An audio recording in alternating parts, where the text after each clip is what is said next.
Hello everyone, मैं are K Shukla आप सबका अपने YouTube channel physics classes by R K Shukla में स्वागत करता हूं।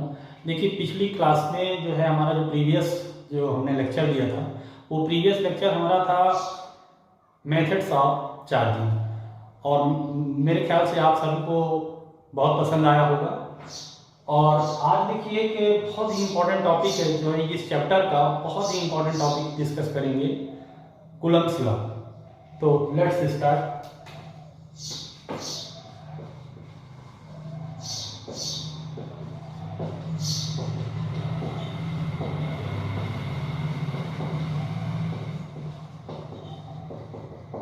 कूलम्ब्स लॉ ऑफ इलेक्ट्रोस्टैटिक्स बहुत ही इंपॉर्टेंट है, क्योंकि इस चैप्टर में यहीं से मेन चीज स्टार्ट होती है। आपको बताएं कूलम्ब्स लॉ ऑफ इलेक्ट्रोस्टैटिक्स। तो देखिए, कूलम्ब्स लॉ हम आगे चल के भी पढ़ेंगे, वो मैग्नेटिक फील्ड के लिए है, ये इलेक्ट्रोस्टैटिक यहाँ चार्जेस के लिए होता है, और वहां पे हम जो पढ़ेंगे तो वो मैग्नेट्स के लिए होगा। तो देखिए, कूलम्ब्स लॉ, देखिए आपको बताएं कि कूलम्ब्स लॉ में क्या है, किस तरह से है, आप लोगों को मालूम है। पहले तो ये जानिए कि देखिए, आप ये दो चार्ज हैं आपके पास, दोनों आपके देखिए कि सिंगल चार्जेस हैं, है ना। तो सिंगल चार्जेस है, तो जब हम इनको पास मिलाएंगे तो इसमें इस डायरेक्शन में फोर्स लगेगा और इसमें इस डायरेक्शन में फोर्स लगेगा। और अगर दोनों अपोजिट चार्ज हैं, देखिए एक प्लस का है और एक क्या है, माइनस का है, तो ये इस तरफ चलेगा और ये इस तरफ चलेगा, मतलब अट्रैक्ट करेंगे। तो सबसे पहली चीज तो एक चीज का ध्यान रखना है कि जब भी आपका फोर्स जो होगा, वो जो चार्जेस जो होंगे वो किस तरह के होंगे, सिंगल चार्जेस होंगे, तो उनमें रिपल्सिव फोर्स लगेगा, और जब अपोजिट चार्जेस होंगे तो अट्रैक्टिव फोर्स लगेगा। तो इसके पहले हम बताना चाहेंगे कि जो कूलम है, इन्होंने कूलम्ब्स लॉ जो है ये 7085 में इन्होंने इसको बताया, 7085 में, और इसकी जो वैल्यू है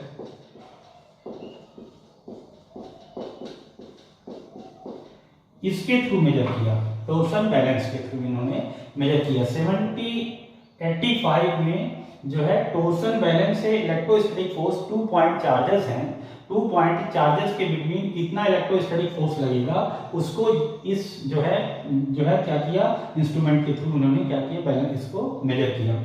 तो आपको बताना चाहेंगे कि सबसे पहले तो ये जो कूलम्ब्स लॉ है, ये ओनली एप्लीकेबल जो होता है किस तरह के पॉइंट चार्ज के लिए, और वो भी पॉइंट चार्ज आपका रेस्ट में रहे। पहले देखिएगा, थोड़ा सा स्टेटमेंट के बारे में बात करेंगे, बहुत ही मजेदार स्टेटमेंट है, आपको बहुत इससे इंफॉर्मेशन मिलेगी।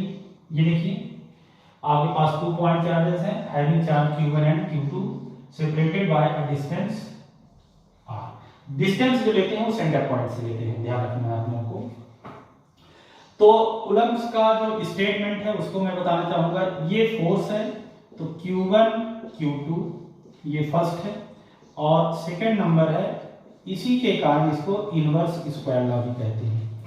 तो ये है क्या, थोड़ा सा स्टेटमेंट इसका देखा जाए, बहुत इजी है। ये आप देख रहे हैं दोनों चार्ज का क्या है, प्रोडक्ट है। अब देखिए, अभी यहाँ पे आपको ये जो है कंफर्म नहीं है कि ये Q1 और Q2 दोनों जो है आपके पॉजिटिव चार्जेस हैं या नेगेटिव चार्जेस हैं, इसलिए अभी पॉजिटिव नेगेटिव नहीं है, तो हम इनमें जो है क्या करेंगे, अट्रैक्शन और रिपल्सन लगाएंगे, ठीक है ना। तो कहने का मतलब ये है कि द फोर्स ऑफ, ये देखिए ये फोर्स दिख रहा है, द फोर्स ऑफ अट्रैक्शन और repulsion acting between 2 point charges. Statement सुनिएगा, द फोर्स ऑफ अट्रैक्शन और रिपल्सन, अट्रैक्शन भी हो सकता है, रिपल्सन भी हो सकता है बिटवीन 2 पॉइंट चार्जेस। अब किस तरह का जो है, स्टेशनरी पॉइंट चार्जेस होनी चाहिए, है ना, इज डायरेक्टली प्रोपोर्शनल टू, देखिए directly proportional to the product of magnitude of the 2 charges. Magnitude है, मैग्नीट्यूड का मतलब इन दोनों में से अगर कोई नेगेटिव भी है तो भी हमको पॉजिटिव टेक करना, मैग्नीट्यूड में ये होता है, ठीक है।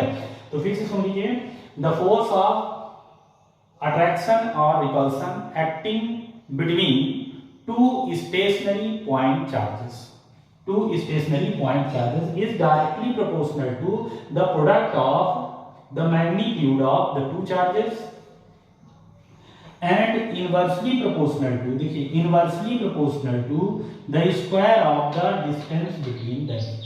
ये स्टेटमेंट है इसका। मेरे ख्याल से आप लोगों की स्टेटमेंट समझ में आ गया होगा, है ना, कि 2 पॉइंट चार्ज के बिटवीन लगने वाला अट्रैक्टिव या रिपल्सिव फोर्स दोनों चार्ज के जो है प्रोडक्ट के मैग्नीट्यूड के प्रोपोर्शनल और उनके बिटवीन जो डिस्टेंस होगी, है ना, उसके स्क्वायर के क्या होगा, इनवर्सली प्रोपोर्शनल होगा। अगर इक्वेशन फर्स्ट और सेकंड को हम कंबाइन कर लें तो आपको क्या मिलने वाला, देखिए we get Q1 Q2 upon R square. आपको मालूम है कि प्रोपोर्शनल का साइन रिमूव करने के लिए हम लोग एक कांस्टेंट यूज करते हैं। तो देखिए F इज इक्वल टू के, हमने एक कांस्टेंट लिया है। तो ये देखिए ये आपका इक्वेशन नंबर हमने थर्ड कर लिया। Where k is a proportionality constant, where k is a proportionality constant, और k को कहते क्या है, देखिए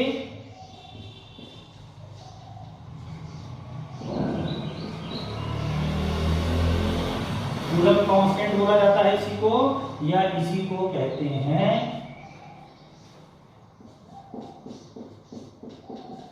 इलेक्ट्रोस्टैटिक कांस्टेंट। दो में से कोई चीज कह सकते हैं, कूलम कांस्टेंट कह सकते हैं या कि इलेक्ट्रोस्टैटिक कांस्टेंट कह सकते हैं। देखिए द वैल्यू ऑफ के, ये प्रोपोर्शनलिटी कांस्टेंट है, द वैल्यू ऑफ के depends on two factors. First number है सिस्टम ऑफ यूनिट पे डिपेंड करेगा, सिस्टम ऑफ यूनिट, है ना, सिस्टम किस सिस्टम में हम यूज कर रहे हैं उस पर डिपेंड करेगा। सेकंड नंबर जो है ये देखिए नेचर ऑफ द मटेरियल, यहाँ पे नेचर ऑफ द जो है, देखिए nature of the medium where 2 point charge क्या हो जाएगा, इज प्लेस्ड, है ना, उस मीडियम पे डिपेंड करेगा जहां पर क्या है, दोनों पॉइंट चार्ज क्या है आपके प्लेस्ड है। तो अब देखिए k की जो वैल्यू है, यहां से आपको करना चाहेंगे कि k की जो वैल्यू होती है उसको 1/4 पाई एप्सिलॉन नॉट, इसके बारे में बाद में डिस्कस करेंगे आगे चल के, जिसकी न्यूमेरिकल वैल्यू होती है 9 × 10⁹ newton × metre square upon coulomb square. देखिएगा ये फिक्स वैल्यू है, ये आपको ध्यान रखना पड़ेगा क्योंकि न्यूमेरिकल में जब जहां भी ये रहेगा उसकी जगह पे उसके प्लेस पे ये पुट करना पड़ेगा। तो इनके बारे में हम बाद में डिस्कस करेंगे, आगे चल के डिस्कस करते हैं, इतना रखेंगे। तो अगर देखिए हम इक्वेशन थर्ड से देखें तो from equation third we get 1/4 pi epsilon nought Q1 Q2 upon R square, newton है क्योंकि SI यूनिट में हमने यूज किया है। इसी को अगर हम न्यूमेरिकल वैल्यू के फॉर्म में लिख दें तो आप देख रहे हैं कि आप देख रहे हैं कितना हो रहा है, ये Q1 Q2 अपॉन कितना हो गया है, आर स्क्वायर न्यूटन। ये इक्वेशन नंबर आपका 4 है। मेरे ख्याल से आपको अगर कूलम्स लाता है तो इतना आपको बताना है यहाँ तक। इसके साथ एक चीज और पूछ लेता है कि define 1 coulomb charge, 1 coulomb charge define करना with the help of this. इसके हेल्प से हमको 1 कूलम चार्ज को क्या करना है, डिफाइन करना है। तो 1 कूलम चार्ज को कैसे डिफाइन करेंगे, मेरे ख्याल से ये सारी चीजें आप लोगों को क्लियर हो गई होंगी। तो आगे की ओर चलते हैं। देखें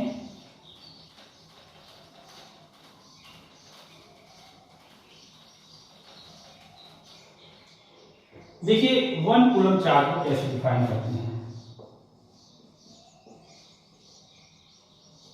1 कूलम,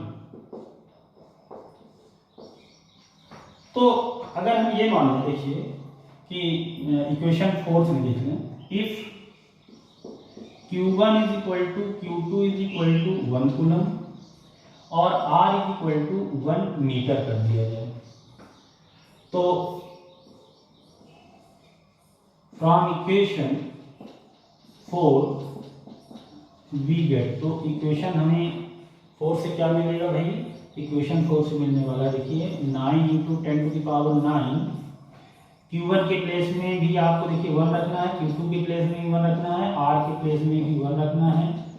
तो कुल मिला के आपको जो मिल गया वो 9 × 10⁹ न्यूटन हो गया। देखिए 9 × 10⁹ न्यूटन, इट मीन्स देखिए अब आप देख रहे हैं यहाँ पर Q1 is equal to Q2 is equal to 1 है, Q1 और Q2 ये दोनों के किस तरह से, Q1 is equal to Q2 है, यानी कि इनका मैग्नीट्यूड भी इक्वल है और ये जो है सिमिलर फोर्स हो गए। जब सिमिलर हो जाए, सिमिलर चार्जेस हो गए, तो जब चार्ज सिमिलर हो जाएंगे, सेम चार्ज होंगे, तो उनके बिटवीन जो फोर्स लगेगा वो रिपल्सिव फोर्स लगेगा।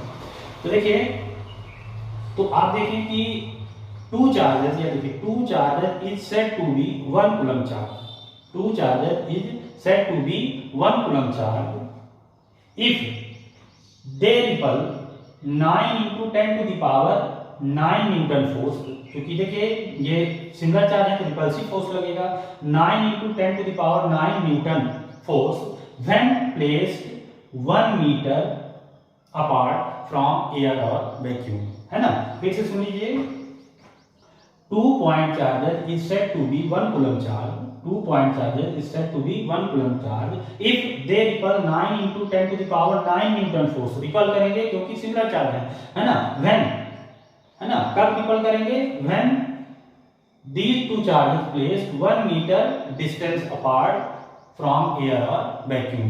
एयर और वैक्यूम में 1 मीटर की डिस्टेंस पे प्लेस्ड होने पर 2 पॉइंट चार्ज जो है 9 और 10⁹ न्यूटन फोर्स से क्या करें? रिपल करें।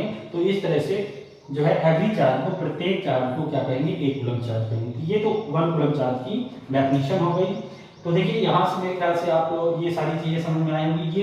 ये जो फॉर्मूले हैं, ये दोनों फॉर्मूले आपको बिल्कुल ध्यान रखने हैं। इनमें से न्यूमेरिकल बहुत सारे आते हैं, आगे चल के न्यूमेरिकल की क्लास हम आपको लगाएंगे। क्लास में एक लेक्चर में न्यूमेरिकल आएगा, मेरे ख्याल से कूलम्स का हो गया होगा, है ना।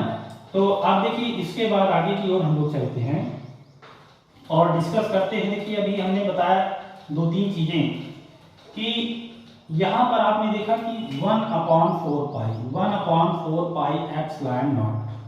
पहले इसके बारे में डिस्कस कर लेते हैं। इसकी यूनिट जो है आपने देखा कि ये यूनिट आ गई, ये बहुत इंपॉर्टेंट है। ये सारी चीजें पूछी जाती है, कहाँ से आया? तो देखिए यहाँ से आया। आप इस जगह से देखिए F = आपने देखा है कि 1/4 pi epsilon nought Q1 Q2/r² है। तो इसमें आप देखेंगे कि एक्चुअली में यहाँ से आप अगर देखें तो 1/4 pi epsilon not F × r² कितना हो जाएगा? देखिए Q1 × Q2। अब देखिए फोर्स की SI यूनिट आप लोग जानते हैं कि क्या होती है? न्यूटन। डिस्टेंस की मालूम है, मीटर पर स्क्वायर है तो मीटर स्क्वायर। एक चार्ज का होता है कूलम, दूसरे चार्ज का भी कूलम होगा, तो newton × metre square upon coulomb square. तो ये आप देख रहे हैं कि कहाँ से आ गया भाई? ये आप लोगों को जो यूनिट लिखा गया है वो यूनिट कहाँ से आ गया? एक तो ये यूनिट आपकी यूनिट यहाँ से आप लोगों ने देख लिया इसका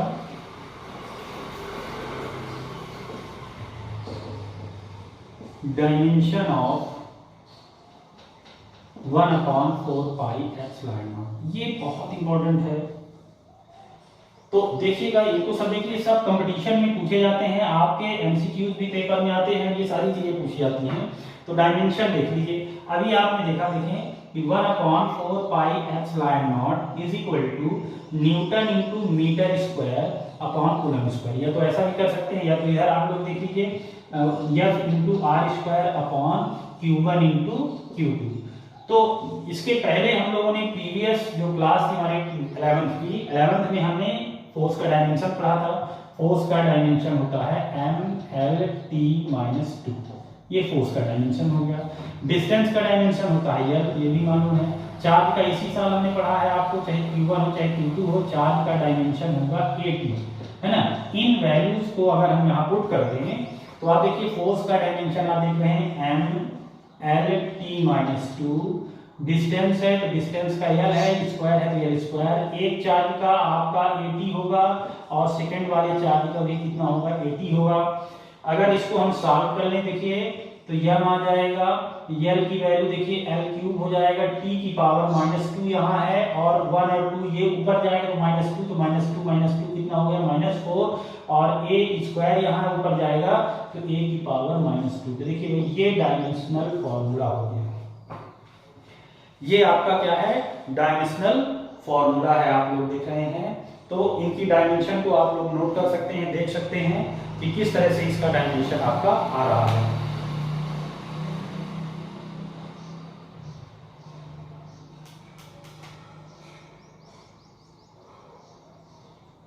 ठीक है, तो मेरे ख्याल से ये सारी चीजें हो गई। एक चीज अभी इसमें आपने देखा कि हमने कहा कि इसके बारे में डिस्कस करेंगे, तो देखिए अभी डिस्कस कर रहे हैं। बहुत ही ये इंपॉर्टेंट जो टॉपिक है, बहुत इंपॉर्टेंट है। इस चैप्टर में जितने डेरिवेशन होंगे, जितनी चीजें होंगी, वो इन्हीं फॉर्मूलों के थ्रू जो है, इन्हीं के हेल्प से हम लोग डिटरमाइन करेंगे। इसलिए कूलम्स लॉ, और देखिए ये जो फोर्स कूलम्स लॉ आपने पढ़ा है, इस फोर्स को हम लोग कहते हैं इलेक्ट्रोस्टैटिक फोर्स कहते हैं। जब भी इलेक्ट्रोस्टैटिक फोर्स बोला जाए, कूलम्स लॉ बोला जाए, आप लोगों को यही चीजें डिस्कस करनी है। चलिए अब बात करते हैं, यहां पर एक चीज है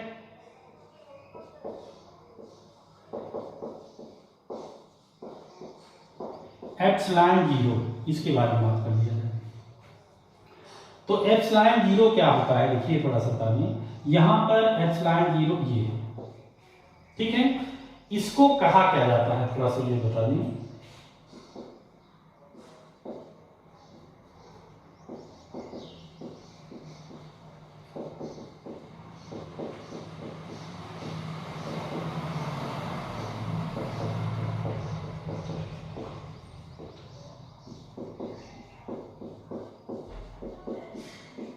ये एब्सोल्यूट परमिटिविटी जो है एप्सिलॉन जीरो, इसको पढ़ते हैं जब रीड करेंगे तो इसको पढ़ेंगे एप्सिलॉन जीरो, बट ये है क्या, absolute permittivity of free space. Absolute permittivity of क्या है आपका, फ्री स्पेस है। तो थोड़ा सा देखें इसके बारे में, हम लोग पहले बात कर लेते हैं फिर लास्ट में हम आपको बताते हैं एब्सोल्यूट परमिटिविटी के बारे में एक्चुअली में, कि परमिटिविटी आपका एक्चुअली में ये है क्या, इसके बारे में बाद में डिस्कस करते हैं, पहले इसको देख लें। अभी आपने देखा कि जो है F is equal to 1/4 pi epsilon nought Q1 Q2 upon कितना है, r स्क्वायर है। हम अब इस बार वैल्यू हमें जो कैलकुलेट करनी है इसकी वैल्यू है, तो देखिए epsilon nought is equal to 1/4 pi Q1 Q2 upon epsilon nought into r square. अब देखिए फोर्स F, अभी आप देखें कि अभी यूनिट की बात करें, अभी हम एसआई यूनिट देख रहे हैं, एप्सिलॉन जो जीरो है उसकी एसआई यूनिट देख रहे हैं, तो देखिए ये चार इसकी कोई यूनिट ही नहीं होती है, तो यहाँ तो कुछ होने वाला नहीं, चार्ज का यूनिट कूलम, इसका भी कूलम अपॉन फोर्स की यूनिट होती है, आप देख रहे हैं न्यूटन, और डिस्टेंस की होती है मीटर स्क्वायर। ये एसआई यूनिट की हम लोग बात कर रहे हैं, किसकी, एसआई यूनिट की। तो आप देखेंगे कि एप्सिलॉन नॉट की जो यूनिट हो गई वो coulomb square upon newton into metre square. जरूर करके देखिए, इनको जरूर करके देखिए, ये सभी आपके एमसीक्यूज में आने वाली जो है, एमसीक्यूज के लिए पूछे जाते हैं, कंपटीशन में आपके नीट वगैरह के एग्जाम में आते हैं, जेईई वगैरह के एग्जाम में आते हैं, है ना, और इसका डायमेंशनल फार्मूला भी पूछा जाता है। तो इसी की यूनिट अगर मालूम है हम उसका डायमेंशनल फार्मूला फाइंड कर सकते हैं। Dimension of epsilon not, epsilon not actually में है क्या, थोड़ा सा इसके बारे में देखें। तो एप्सिलॉन नॉट का डायमेंशन अभी देखिए, आपने देखा कि epsilon nought is equal to, आप देख रहे हैं कि आपके पास है 1/4 pi epsilon nought Q1 Q2 upon F into r square. तो देखिए ये कांस्टेंट की, तो ये कांस्टेंट है पूरा, कांस्टेंट का आपका ये यहाँ पर 4 और ये पाई है, इनका कोई डायमेंशन नहीं, तो चार्ज का डायमेंशन हो गया 80, सेकेंड वाले का भी 80 हो जाएगा, फोर्स का डायमेंशन भी हमने बताया m/L/t-2 है, और डिस्टेंस का ये। तो अब आप देखेंगे कि यहाँ से देखिए m को ऊपर ले जाइए, पावर यहाँ 1 है, ऊपर जाएगा तो -1, फिर इसके बाद L को करते हैं, L की पावर यहाँ 1 है, यहाँ 2 है, तो 3 हो गया, ऊपर ले जाए तो -3। फिर देखिए t की पावर यहाँ -2 है, यहाँ पे +2 है, तो ऊपर ले जाएंगे, ये भी माइनस प्लस में हो जाएगा, तो t की पावर 4 और ये 1 और 1 यहाँ पे ये हो जाएगा a²। इनको आप लोग देख लीजिए, dimensional formula of epsilon not. तो एप्सिलॉन नॉट के डायमेंशनल फार्मूले के बारे में हम लोगों ने डिस्कस कर लिया है, और इसको आप नोट कर सकते हैं, देख सकते हैं जो है ना, बहुत ही इंपॉर्टेंट है ये। तो ये सारी चीजें एमसीक्यूज में आपको पूछी जाती हैं, ये सारी चीजें, इनको आपको थोड़ा सा ध्यान रखना है, तो आप इसको नोट कर सकते हैं।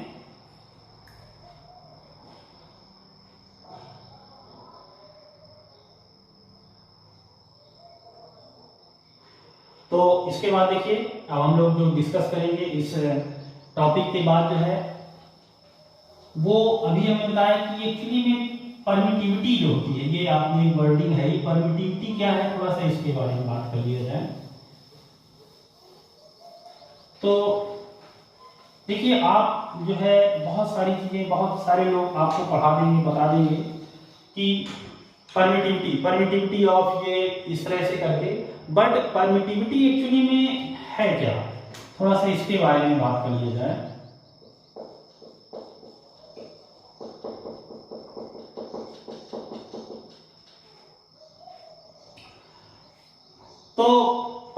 permittivity of a medium is a measure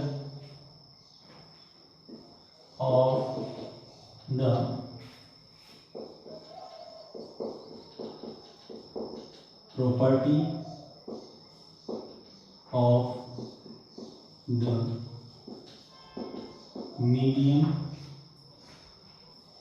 to affect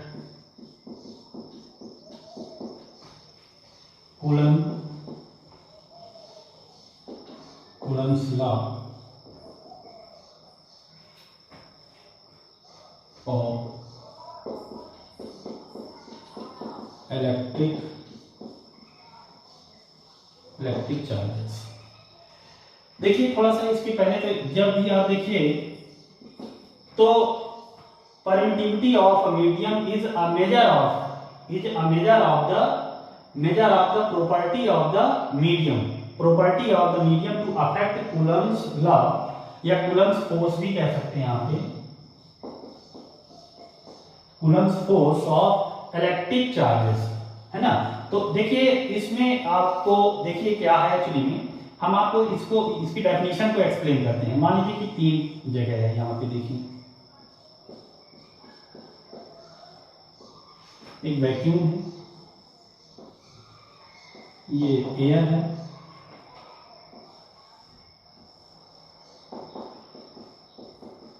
ये वाटर है।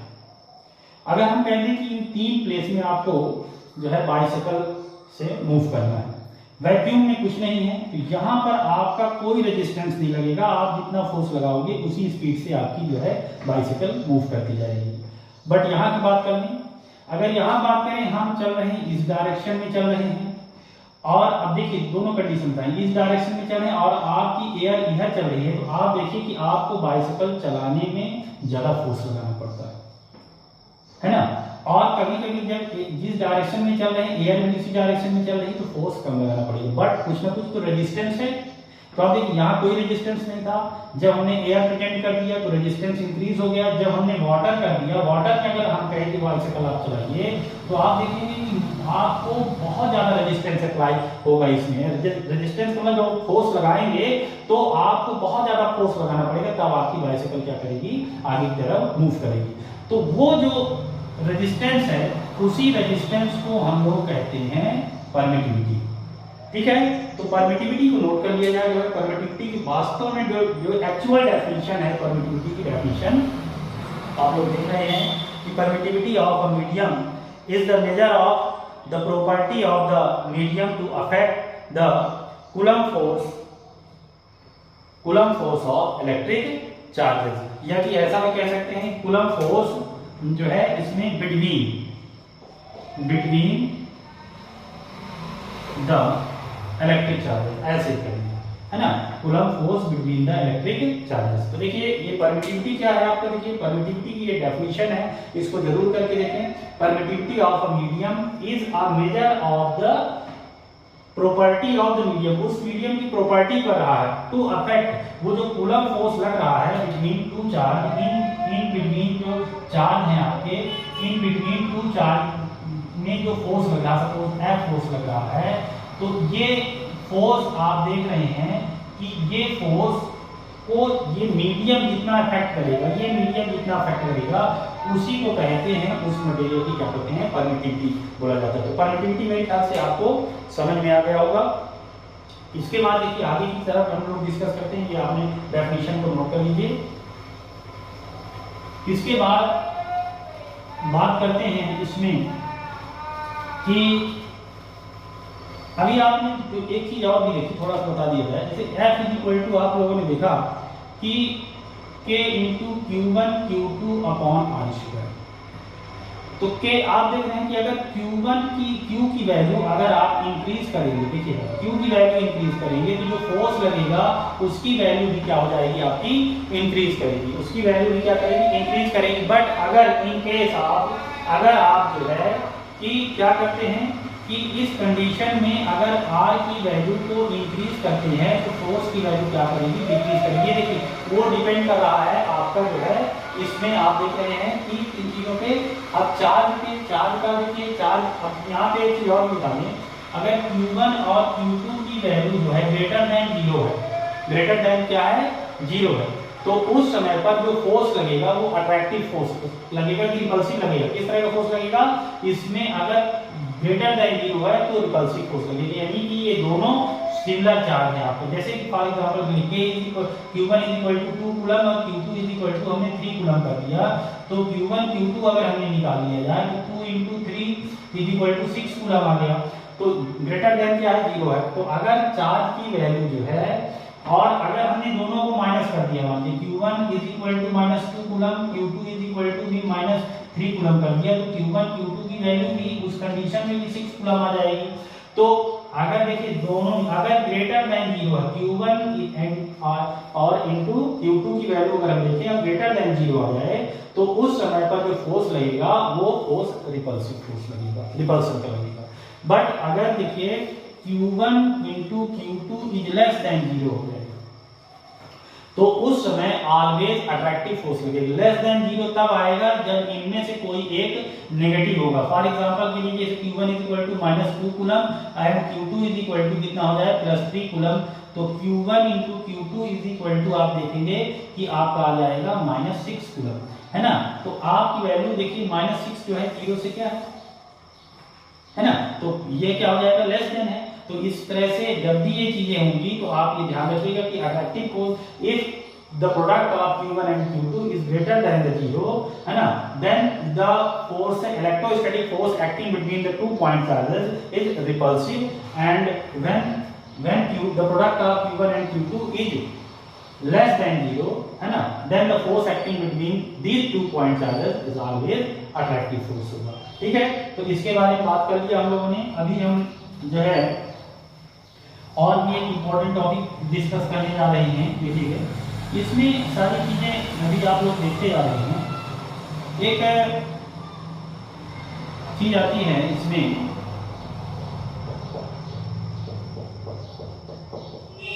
Dielectric constant. डाइलेक्ट्रिक कांस्टेंट की बात करते हैं थोड़ा सा, फिर इसके बाद डाइलेक्ट्रिक्स को पहले बताएंगे डाइलेक्ट्रिक एक्चुअली में है क्या। देखिए ये आपके पास 2 पॉइंट चार्ज है, 2 पॉइंट चार्ज है, ये Q1 है, ये Q2 है, और इनके बिटवीन की डिस्टेंस कितनी है R है। अब देखिए इस कंडीशन में अगर हम बात कर लें, इस कंडीशन की अगर बात करें तो आप देख रहे हैं कि ये एयर में रखा है, ये दोनों पॉइंट चार्ज कहाँ रखे हैं, एयर में रखे हैं। तो एयर में अगर फोर्स है Fa = 1/4 πε0 Q1 Q2 अपॉन ये जो अभी हमने जो वैल्यू हमने कैलकुलेट किया था वो एयर में था। तो एयर में रखने पर आपका इनके बिटवीन 2 पॉइंट चार्जेस के बिटवीन जो फोर्स लग रहा है वो हमने Fa ले लिया, ए मींस एयर। ठीक है, अब सेम पॉइंट चार्जेस को सेम डिस्टेंस में किसी मीडियम में हम रख देते हैं। देखिए तो हमने ये मीडियम में रख दिया कि सेम पॉइंट चार्ज है ना, इनको अलग नहीं करेंगे, सेम पॉइंट चार्ज है और सेम डिस्टेंस में किसी मीडियम में रख दिया, सपोज करिए वाटर में रख दिया। तो मीडियम में रखने पर अगर आपका जो है फोर्स Fm लग रहा 1/4 πε0 ये K हो जाएगा। इसको directive constant of the medium कहते हैं, K हम लिख सकते हैं इसको जो है। तो ये कितना हो जाएगा देखिए Q1 Q2 अपॉन R², ये इक्वेशन नंबर 2। अगर मीडियम में रखे हैं तो मीडियम में ये डायरेक्टिव डिफरेंट मीडियम्स का डायरेक्टिव कांस्टेंट डिफरेंट होता है, तो ये भी आपका इफेक्ट करेगा, तो इसको आपको ध्यान रखना है। ठीक है, तो इस कंडीशन पे अगर आप देखें और हमने इनको क्या कर दिया, डिवाइड कर दिया, इक्वेशन फर्स्ट में इक्वेशन सेकंड को हमने डिवाइड कर दिया। तो बस देखिएगा आप लोग क्या लिखा है। तो आप देख रहे हैं कि 1/4 πε0 Q1 × Q2 upon R² upon 1/4 πε0 K क्या है, directive constant of the medium. So Q1 × Q2 upon R²। देखिए सारी चीजें कैंसिल, ये कैंसिल इससे, ये पूरा कैंसिल इससे, ये आपका जो है चला जाएगा ऊपर, है ना। तो FA upon FM is equal to आ गया Q। ये यानी कि बहुत इंपॉर्टेंट फॉर्मूला है ये। अभी आपको इससे हम डेफिनेशन भी बता रहे हैं और इससे क्या बेनिफिट मिलेगा ये भी आपको बता रहे हैं, और इसमें से न्यूमेरिकल भी पूछे जाते हैं। तो कहने का मतलब इसको हम डिफाइन कैसे करें, डाइलेक्ट्रिक कांस्टेंट को डिफाइन कैसे करें, है ना, और किस तरह से है। देखिए इसी को डाइलेक्ट्रिक कांस्टेंट को रिलेटिव परमिटिविटी भी बोला जाता है, आपका रिलेटिव परमिटिविटी ऑफ मीडियम, ठीक है। तो देखिए इसकी कैसे डेफिनेशन, ये इलेक्ट्रोस्टैटिक फोर्स है, the ratio of electrostatic force acting between two point charges, है ना, separated by a certain distance when placed in air और vacuum and electrostatic force acting between the same point charges separated by the same distance when placed in a medium is called dielectric constant of that medium, है ना। देखिए 2 point charge को एक definite distance में air या vacuum में रखने पर उनके बिटवीन लगने वाला इलेक्ट्रोस्टैटिक फोर्स और उन्हीं पॉइंट चार्जेस को उतनी ही डिस्टेंस में किसी मीडियम में रखने पर उनमें लगने वाले इलेक्ट्रोस्टैटिक फोर्स का जो रेशियो होगा उसको बोलेंगे dielectric constant of the medium. तो dielectric constant of the medium हो गया, इसको जरूर ध्यान रखना है। यानी कहने का मतलब अगर आप देखें कि इससे ये डेफिनेशन भी हो गया, और Fm की अगर हम वैल्यू निकालें तो 1/k × Fa। देखिए 1/k × Fa, यानी कि आप देख रहे हैं कि मीडियम में, अगर किसी मीडियम में रखने पर जो है इलेक्ट्रोस्टैटिक फोर्स की वैल्यू रिड्यूस हो जाएगी। कितनी रिड्यूस होगी, 1/k। इसकी k की जो वैल्यू होगी वो रखेंगे आप, जो भी वैल्यू डिफरेंट मटेरियल्स के लिए हम इसकी वैल्यू आपको बताएंगे, ठीक है। तो आप लोग देख रहे हैं कि हमेशा ध्यान रखिएगा कि अगर मान लीजिए सपोज करिए कि एयर में 2 पॉइंट चार्जेस में मान लीजिए 10 न्यूटन का फोर्स अप्लाई हो रहा है, 10 न्यूटन फोर्स अप्लाई हो रहा है, और आपने किसी ऐसे मीडियम में रख दिया, अब इन्हीं पॉइंट चार्ज को ले जाके किसी ऐसे मीडियम में रख दिया जिसका डाइलेक्ट्रिक कांस्टेंट सपोज करिए 2 वैक्स का होता है, वैक्स का डाइलेक्ट्रिक कांस्टेंट कितना होता है, 2। तो आप देखिए कहा जाएगा कि जो आपका इलेक्ट्रोस्टैटिक फोर्स की वैल्यू कितनी रिड्यूस हो गई या क्या इफेक्ट पड़ेगा, तो आप लोग क्या बताएंगे। देखिए Fm is equal to 1/k × Fa, ठीक है। Fa की वैल्यू आपके पास देखिए 10 है, और इसकी वैल्यू जो है आप लोग देख रहे हैं कि 2 है, तो ये कैंसिल होने के बाद देखिए कितना हो गया, Fm is equal to 5 newton हो गया, है ना। तो ये अभी हम न्यूमेरिकल आगे चल के इसके बारे में डिस्कस करेंगे। तो न्यूमेरिकल इस तरह से कैलकुलेट किया जाएगा, तो रिड्यूस होगी इससे मिलेगी। आपको पता है 1 मार्क्स क्वेश्चन आता है, 2 मार्क्स का भी क्वेश्चन पूछा जाता है ना। तो किस तरह होगा, मीडियम अगर देखिए यहाँ पर जो फोर्स लगेगा वो एयर और वैक्यूम में है, तो फोर्स यहाँ ज्यादा लगेगा, पर अगर किसी मीडियम में हम पुट करें तो मीडियम में वैल्यू रिड्यूस करेगी, और कितनी रिड्यूस करेगी, 1/k, हमेशा ध्यान रखिएगा, है ना। तो मीडियम में अगर चार्जेस को रखने पर इलेक्ट्रोस्टैटिक फोर्स की वैल्यू क्या करेगा, रिड्यूस करेगा। आप इसको देख सकते हैं, नोट कर सकते हैं।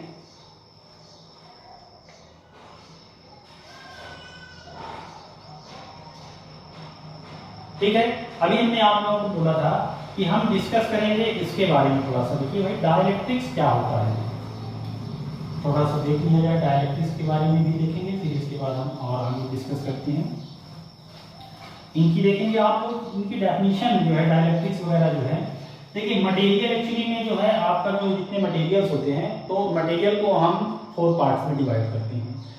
First number conductor, second number insulator, third number semiconductor, और फोर्थ नंबर है सुपर कंडक्टर। तो अभी आप देखिए कि कंडक्टर तो ठीक है, कंडक्टर है। इंसुलेटर में देखिए इंसुलेटर है, मतलब आप जानते हैं कि उसमें नंबर ऑफ इलेक्ट्रॉन्स बिल्कुल नहीं होते हैं, है ना। ये इंसुलेटर की प्रॉपर्टी को ही अगर आप क्या करिए कि कोई मटेरियल लीजिए और उसमें इलेक्ट्रिक फील्ड अप्लाई कर दीजिए, एक्सटर्नल इलेक्ट्रिक फील्ड, और उसके सरफेस पे क्या हो जाए कि अगर आपका जो चार्ज अपीयर हो जाए, तो वो कंडीशन उस समय पर जो मटेरियल होगा उसको हम बोलेंगे dielectrics.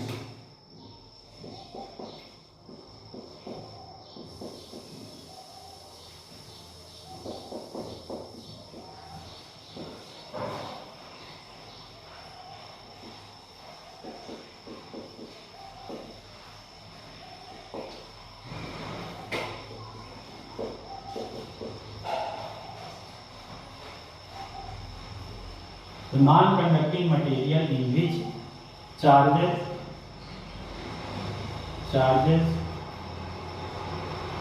appear on its surface,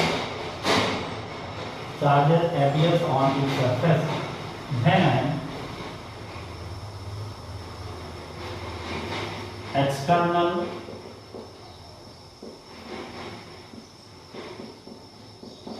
electric field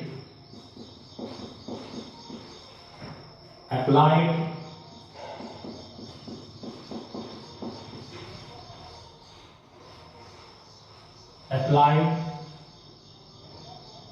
across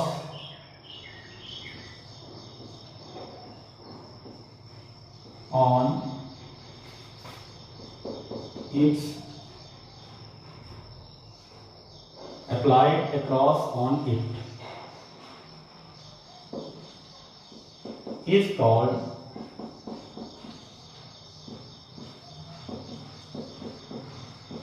dielectric. The non-conducting material in which charges are appear on its surface when an external electric field applied across on it is known as dielectrics. तो dielectrics क्या होते हैं, देखिए आपको बता दें कि जैसे आपके पास देखिए ये कोई नॉन कंडक्टिंग मटेरियल है, नॉन कंडक्टिंग मटेरियल, तो डायलेक्ट्रिक क्या है भाई, डायलेक्ट्रिक्स जो है आपका नॉन कंडक्टिंग क्या है मटेरियल है, तो ये आपका कंडक्टर की तरह तब बिहेव करेगा जब इसमें कोई हम इलेक्ट्रिक की, देखिए हमने ये मेटल्स की प्लेट ले ली और यहाँ पर हमने इनके बिटवीन हमने क्या कर दिया कि इलेक्ट्रिक फील्ड अप्लाई कर दिया हमने, तो इनके सरफेस पे जो चार्ज अपीयर होंगे तो उस मटेरियल को कहते हैं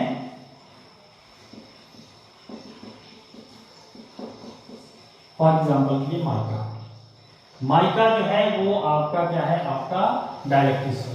तो डायलेक्ट्रिक तो समझ में आ गया होगा मेरे ख्याल से आप लोगों को जो है कि डायलेक्ट्रिक्स क्या होते हैं। देखिए आप लोग देख रहे हैं कि नॉन कंडक्टिंग क्या है मटेरियल है, जब चार्ज क्या होगा एपियर होगा, कब होगा चार्ज एपियर होगा, जब क्या करेंगे external electric field applied on it, है ना, is called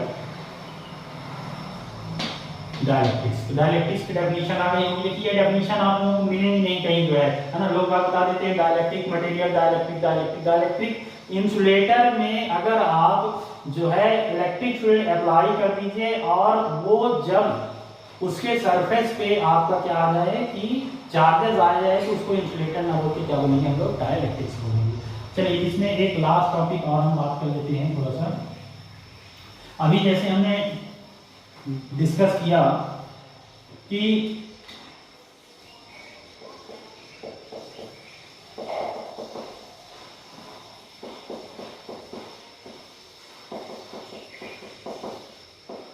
permittivity, relative permittivity की बात कर लेते हैं, रिलेटिव परमिटिविटी की बात करें तो रिलेटिव परमिटिविटी आपका एक्चुअली में है क्या, किस तरह से है, देखिए रिलेटिव परमिटिविटी या इसी को डायलेक्ट्रिक कांस्टेंट भी कहा जाता है, डायलेक्ट्रिक कांस्टेंट भी कहते हैं। रिलेटिव परमिटिविटी की डेफिनेशन हम किस तरह से करेंगे, क्या करेंगे, जो कि देखेंगे इसमें जो है।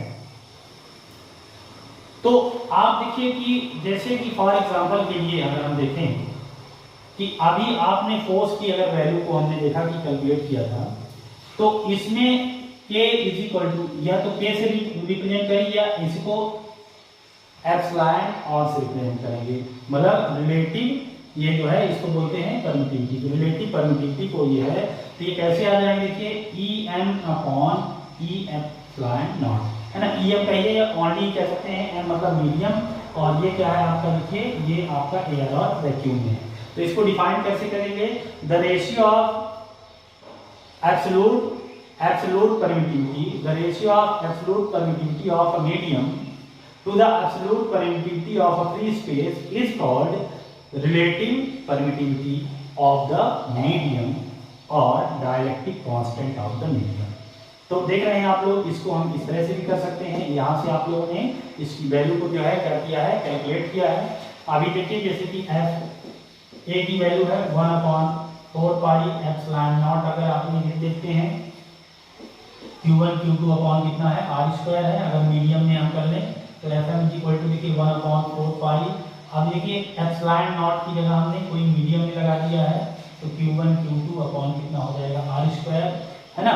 तो इस वैल्यू को अगर हम यहाँ से Fa अपॉन F कैलकुलेट कर लें तो आप देख रहे हैं कि सारी चीजें कैंसिल हो जाएंगी अगर इनको डिवाइड कर लें, है ना। ये पूरा का पूरा कैंसिल हो गया इससे, ये देखिए कैंसिल हो गया इससे, ये चला जाएगा ऊपर से आ जाएगा एप्सिलॉन m अपॉन एप्सिलॉन 0। तो अब आप देखिए, और इसी को हम लोग देखा अभी आपने कि इसको हम कहते हैं के डायरेक्टिक। तो आप देखें कि ये यहाँ तक आपने ये इसको कैलकुलेट किया है। तो मेरे ख्याल से आप लोगों को ये सारी चीजें समझ में आ गई होंगी, है ना। अभी आज हमने बहुत ही इंपॉर्टेंट टॉपिक डिस्कस किया है, तो इसको आप लोग जो है एक बार कंप्लीट करिए। एक चीज जरूर ध्यान रखिए, आप लोग इनको जो है जितना जल्दी ये सारे आप जो है इनको कंप्लीट करेंगे उतने जल्दी हम लेक्चर डालूं। मैं चाहता हूं कि पर डे मैं 40-45 मिनट का एक लेक्चर डालूं जिससे सिलेबस जो है तेजी के साथ आगे बढ़े। तो इसके लिए सबसे इंपॉर्टेंट ये चीजें हैं कि आप इन लेक्चर्स को पूरी तरह से अच्छे से देखिए, और अगर इन केस कोई प्रॉब्लम है तो आप हमको पर्सनल नंबर पे व्हाट्सएप करिए और क्वेश्चन करिए हमसे, और अपनी प्रॉब्लम को आप सॉल्व करिए, है ना। और इनको जरूर करिए और करें इस तरह से सारी चीजें, तभी जो है चैप्टर कंप्लीट हो पाएगा। क्योंकि मेरे ख्याल से तो देखिए ये जो चीजें चल रही हैं इस समय और ये लॉन्ग टाइम तक चलेंगी देखिए, और हम सबको अगर सुरक्षित रहना है तो आपको इसी तरह से पढ़ाई अभी करनी पड़ेगी, है ना। तो इस तरह से ये, और ये इसका कोई देखिए अभी वैक्सीन ना तो बनी है ना अभी इतने जल्दी बनने वाली है देखिए, है ना। गवर्नमेंट अगर खोल भी देगा, स्कूल भी खोल देगा, कोचिंग भी खोल देगा, कुछ भी कर देगा, तो उसमें बहुत ज़्यादा रिस्क है। तो अभी मैं तो यही रिक्वेस्ट करूँगा आप सबसे कि बढ़िया से आप लोग ऐसे बैठ के अपने घर में ही अपने आप को सुरक्षित रखें, अपने परिवार को सुरक्षित रखें, है ना। और इनको आप जो है स्टडी करिए, आपको कोई दिक्कत है आप पर्सनल नंबर पे हमारे फ़ोन करिए और अपने जो है प्रॉब्लम को सॉल्व करिए, है ना। तो आज के लिए इतना करते हैं, थैंक यू।